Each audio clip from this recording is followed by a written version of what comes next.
zviri kutorwadza munyika yeZimbabwe kunonzi mutungamiri wenyika anokomishina the Joe Pomona Waste Management Project inoonekwa kunzi it is a plant inosota waste nekuimanager.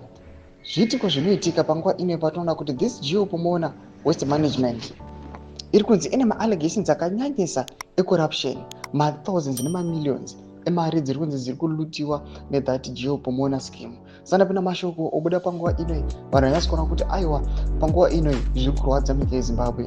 These guys vakuzonyanya ndobva wasubscribe like on the bell icon. Tinda pane handa anodanyira chiti President Emmerson Mnangagwa on Thursday commissioned the Joe Pomona Waste Management sorting plant in Harare, celebrating it as a stride towards environmental sustainability, even as the project remains made in significant corruption allegations, including claims of inflated guaranteed payments to a company with the reported ties to the first family and concerns over the dues to transparency and financial burden on Harare residents. Locally, Joe Pomona is fronted by Delish Ngwaya, who has known links to Mnangagwa's family and was previously suspiciously acquitted of charges related to a $60 million COVID-19 procurement contract.